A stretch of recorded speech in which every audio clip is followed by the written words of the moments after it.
Hi, my name is Abhishek. I'm a legal intern at LEXIS and Company for the month of June.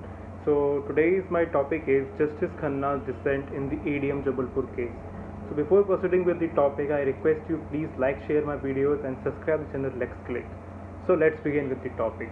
So under the preventive detention statute, the decision in ADM Jabalpur versus Shivakant case, widely known as habeas corpus case, set the tone for country's arrest, a clause by which defendants could not assert their liberty in extenuating circumstances.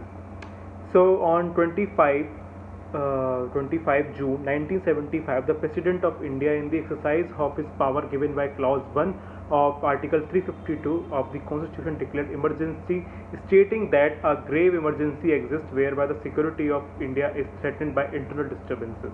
So with this proclamation, the Part 18th of the Constitution of India, which provides for emergency provisions, was activated. According to the respective chapter, Article 359 of the Constitution provides that the President may declare that the right to move any court to enforce fundamental rights remains suspended upon the declaration of an emergency. So thus, by Clause 1 of Article 359, 2 days later, on June 27, 1975, the President declared that the right of any citizen, including an alien, to move any court to impose the rights conferred by him by Article 14, Article 21, Article 22 of the Constitution, which during the proclamation of emergency would be in effect. And the emergency has led to wide-scale human rights violations. The regular operation of Constitution was abrogated in the name of state of exception. So politicians, leftists, dissenters were arrested, all were aboard, and detainees were also kept under the Maintenance of Internal Security Act 1971 in ADM Jabalpur. So the matter entered the Supreme Court. The key question before the court was whether the order issued by the President pursuant to Article 359, Clause 1 of the Constitution, suspend the right of any person after being detained pursuant to a law providing for preventive detention to move any court to impose the right to freedom, right to personal freedom pursuant to Article 21. So the majority of four judges, Justice A.N. Ray, Justice M. Hamidullah Beg, Justice P.N. Bhagwati and Justice Y.V. Chandrachud, held that no writ against the detention of a person is in court with a declaration of emergency and subsequent suspension of enforcement of Article 21.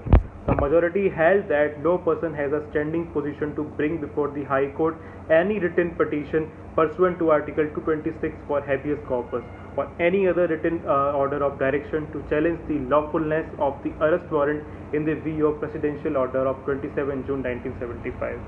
So the Justice H.R. Khanna famously disagreed with the majority, a dissent which cost him the position of India's Chief Justice. He disagreed with the stance of the majority that Article 21 of the Declaration of Emergency should be suspended. It held that if right to enforce Article 21 is suspended, there would be no recourse against the state's deprivation of the life or liberty of an individual.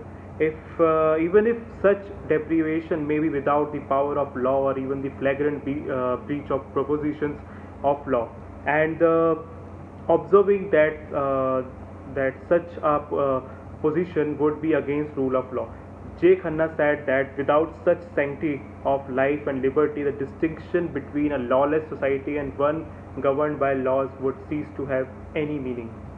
So, in addition, he also held that without the force of law, the right not to be deprived of one's life or liberty was not creation of Constitution. Before the Constitution came into effect, certain privileges existed, and except in the absence of Article 21 of the Constitution, without the force of law, the state has no right to deprive a person of his or her life or liberty. So the sole repository of the right to personal liberty is not poetry. So the Khanna argued that even if the constitutional rights of an individual were stripped away, he and she might move the court to understand why they are being held, and that was because Article 21 was not the only place for life and liberty, and even though it had been suspended, it was the fundamental hallmark of society. So that's it. Thank you.